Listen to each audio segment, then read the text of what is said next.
नमस्कार दोस्तों, अगर आपको भी चैंपियंस ट्रॉफी में हुई भारत के ऐतिहासिक जीत पसंद आई हो तो इस वीडियो को दिल से एक लाइक जरूर करें। दोस्तों, आईसीसी चैंपियंस ट्रॉफी 2025 का फाइनल और अब तक का सबसे रोमांचक सांसों को रोक देने वाला महामुकाबला आज क्रिकेट इतिहास की दो बड़ी टीमें भारत और न्यूजीलैंड के बीच दुबई इंटरनेशनल स्टेडियम दुबई में खेला गया। ऐसे में मुकाबले की शुरुआत हुई न्यूजीलैंड के टॉस जीतने को लेकर। जी हां, आज के इस रोंगटे खड़े कर देने वाले महामुकाबले में कप्तान मिचेल सेंटनर ने टॉस जीता और पहले बल्लेबाजी करने का फैसला किया और विपक्षी टीम भारत को गेंदबाजी के लिए आमंत्रित किया था। फिर मुकाबला शुरू हुआ। रनों की बारिश करने के इरादे से न्यूजीलैंड की ओर से विल यंग और रचित रविंद्र ओपनिंग बल्लेबाजी करने के लिए मैदान में उतरे। दोस्तों, इन दोनों ही बल्लेबाजों के कंधों पर इस महामुकाबले में अपने टीम को एक विस्फोटक ओपनिंग शुरुआत दिलाने की बड़ी जिम्मेदारी थी और दोस्तों ऐसा ही कुछ देखने को भी मिला। जी हां, मैदान में उतरते ही न्यूजीलैंड के दोनों ही ओपनिंग बल्लेबाजों ने भारतीय गेंदबाजों के खिलाफ अपना बेहतरीन खेल दिखाया और शानदार बल्लेबाजी करते हुए बड़े शॉट जड़ना शुरू कर दिया और महज 7 ओवर में ही टीम को 50 रन के पार पहुंचा दिया। दोस्तों, इस फाइनल मुकाबले में न्यूजीलैंड के ओपनिंग बल्लेबाज रचित रविंद्र कुछ अलग ही अंदाज में आज मैदान में नजर आ रहे थे। जी हां, क्योंकि हर ओवर में उनके बल्ले से कभी चौका तो कभी छक्का देखने को मिल रहा था, जिस कारण काफी तेज गति से न्यूजीलैंड की टीम आगे बढ़ रही थी। लेकिन दोस्तों, तभी मैच का 8वां ओवर लेकर आए जादुई स्पिनर गेंदबाज वरुण चक्रवर्ती ने कमाल कर डाला और रचित रविंद्र का साथ निभा रहे विल यंग को एलबीडब्ल्यू आउट करते हुए न्यूजीलैंड को पहला झटका दे दिया। आपको बता दें, विल यंग 15 रन की पारी खेल आउट हुए। वही दोस्तों, विल यंग के आउट होने के बाद आज बेहतरीन बल्लेबाजी कर रहे रचित रविंद्र भी इसके बाद ज्यादा वक्त तक भारतीय गेंदबाजों का सामना नहीं कर पाए और 2 ओवर बाद ही कुलदीप यादव की घूमती हुई गेंद पर सीधा क्लीन बोल्ड होते हुए अपना कीमती विकेट गंवा बैठे। आपको बता दें, रचित रविंद्र इस फाइनल मुकाबले में 37 रन बनाकर आउट हुए। लेकिन दोस्तों, असली मजा तो मैच के 13वें ओवर में देखने को मिला, जहां पर एक बार फिर गेंदबाजी करने आए कुलदीप यादव ने अपना जादू बिखेर दिया और ओवर की दूसरी ही गेंद पर मैदान में उतरे नए बल्लेबाज केन विलियमसन को कॉट एंड बोल्ड करते हुए न्यूजीलैंड को इस मुकाबले का सबसे बड़ा झटका दे दिया। आपको बता दें, केन विलियमसन आज के इस महत्वपूर्ण मुकाबले में टीम के लिए मात्र 11 रन का योगदान दे पाए। दोस्तों, पावर प्ले में बेहतरीन शुरुआत मिलने के बावजूद लगातार 3 बड़े झटके लगने के चलते न्यूजीलैंड की टीम अब दबाव में आ चुकी थी, क्योंकि अब 100 रन के भीतर ही 3 बड़े बल्लेबाज पेवेलियन लौट चुके थे। ऐसे में दोस्तों, अब न्यूजीलैंड की ओर से मैदान में उतरे टॉम लैथम और डैरेल मिचेल। लग रहा था इन दोनों ही अनुभवी बल्लेबाजों से बेहतरीन साझेदारी अब मैदान में देखने को मिलेगी। लेकिन दोस्तों, टीम इंडिया की घूमती हुई गेंद के सामने दोनों ही बल्लेबाजों को बड़ा शॉट तो छोड़ो, इक्का दुक्का रन बटोरने में भी काफी ज्यादा कठिनाई का सामना करना पड़ रहा था, जिस कारण दबाव बढ़ता गया और दोस्तों इसी दबाव का फायदा उठाया मैच का 24वां ओवर लेकर आए सर रविंद्र जडेजा ने, जिन्होंने ओवर की तीसरी गेंद पर ही टॉम लैथम को एलबीडब्ल्यू आउट करते हुए भारतीय टीम को चौथी सफलता दिला दी। आपको बता दें, टॉम लैथम 14 रन बनाकर पवेलियन लौटे। फिर अब डैरेल मिचेल का साथ निभाने मैदान में उतरे विस्फोटक बल्लेबाज ग्लेन फिलिप्स। जरूरत थी एक साझेदारी की और दोस्तों ऐसा ही कुछ इसके बाद मैदान में मौजूद इन दोनों ही बल्लेबाजों से देखने को भी मिला। जी हां, भले ही धीमी गति से, लेकिन इसके बाद इन दोनों ही खिलाड़ियों ने भारतीय गेंदबाजों का सूझबूझ के साथ सामना किया और एक बार फिर न्यूजीलैंड का स्कोरबोर्ड आगे बढ़ना शुरू कर दिया और कुछ ही देर बाद टीम को 150 रन के पार भी पहुंचा दिया। दोस्तों,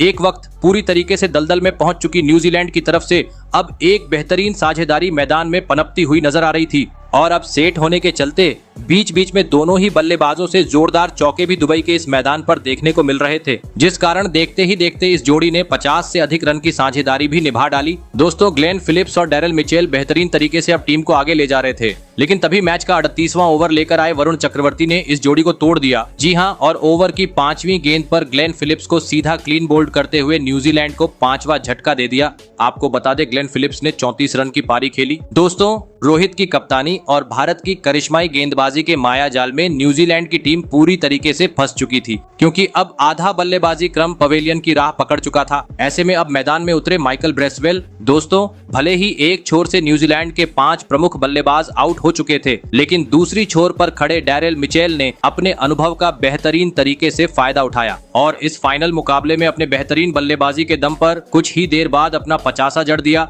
लेकिन दोस्तों, अब टीम इंडिया के सामने एक सम्मानजनक लक्ष्य तक पहुंचना था, तो अब जरूरत थी तेज गति से विस्फोटक अंदाज में बल्लेबाजी करने की, क्योंकि अब महज अंतिम 5 ओवर का खेल बाकी था परंतु दोस्तों न्यूजीलैंड रन गति को बढ़ाए उससे पहले ही 46वां ओवर लेकर आए। शमी ने न्यूजीलैंड को और एक बड़ा झटका दे दिया और इस ओवर में डैरेल मिचेल को कप्तान रोहित के हाथों कैच आउट करवाते हुए 63 रनों पर पवेलियन का रास्ता दिखा दिया। फिर अब भारतीय गेंदबाजों का सामना करने मैदान में उतरे कप्तान मिचेल सेंटनर। लग रहा था अब निचले क्रम के बल्लेबाज न्यूजीलैंड को सम्मानजनक लक्ष्य तक पहुंचाने में भी कामयाब नहीं हो पाएंगे, लेकिन दोस्तों मैदान में मौजूद नए बल्लेबाज मिचेल सेंटनर और माइकल ब्रेसवेल ने अंतिम 4 ओवर में अपना बेहतरीन खेल दिखाया और ताबड़तोड़ अंदाज में बल्लेबाजी करते हुए रनों की बरसात कर डाली और न्यूजीलैंड को 250 रन के पार पहुंचाते हुए यह महामुकाबला जीतने के लिए भारतीय टीम के सामने 252 रनों का विशाल लक्ष्य खड़ा कर दिया। ऐसे में दोस्तों इसके बाद न्यूजीलैंड से मिले 252 रनों के लक्ष्य का पीछा करने भारत की ओर से कप्तान रोहित शर्मा और शुभमन गिल बल्लेबाजी करने के लिए मैदान में उतरे।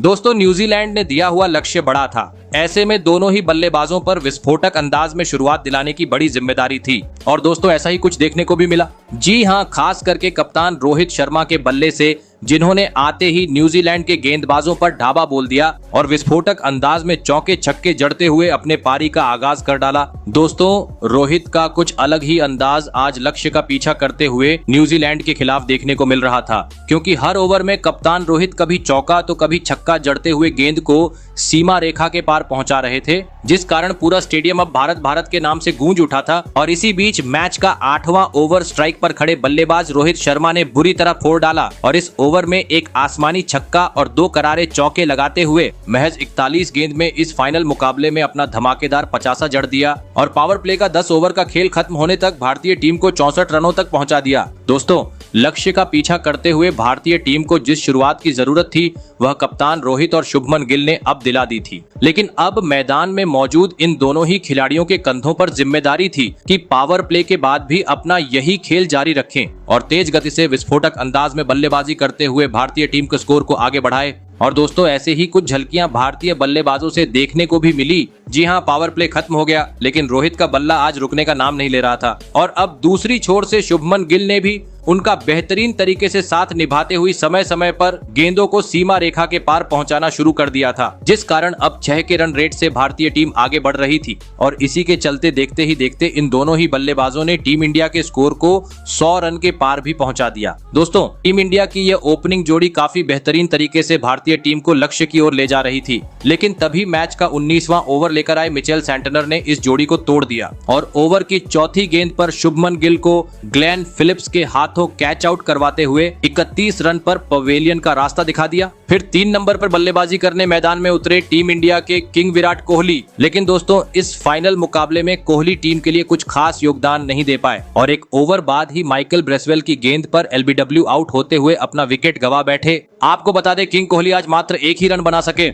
ऐसे में दोस्तों लगातार 2 बड़े झटके लग जाने के बाद अब कप्तान रोहित का साथ निभाने मैदान में उतरे श्रेयस अय्यर। फिर यहां से कप्तान रोहित और अय्यर के बीच कुछ देर तक तो बेहतरीन साझेदारी देखने को मिली, लेकिन मैच के 27वें ओवर में टीम के लिए बहुमूल्य पारी खेल रहे रोहित भी अपना धैर्य खो बैठे और आगे बढ़कर गेंद को सीमा रेखा के पार पहुंचाने के चक्कर में स्टंप आउट होते हुए टीम इंडिया को मझदार में छोड़ गए। आपको बता दूं कप्तान रोहित 76 रन की शानदार पारी खेल आउट हुए। दोस्तों 3 बड़े बल्लेबाजों को गंवाने के चलते टीम इंडिया अब दबाव में आ चुकी थी। ऐसे में अब जरूरत थी एक साझेदारी की और ऐसा ही कुछ इसके बाद मैदान में मौजूद श्रेयस अय्यर और अक्षर पटेल के बल्ले से देखने को मिला, जिन्होंने इसके बाद न्यूजीलैंड के गेंदबाजों का सूझबूझ के साथ सामना किया और एक बार फिर भारतीय टीम को आगे बढ़ना शुरू कर दिया। लेकिन दोस्तों अभी अक्षर पटेल का साथ निभा रहे अय्यर गलती कर बैठे और रचित रविंद्र को एक आसान सा कैच थमाकर 48 रनों पर अपना विकेट गवा बैठे और साथ ही अगले ओवर में दूसरी छोर पर खड़े अक्षर पटेल भी कैच आउट होते हुए पवेलियन चलते बने,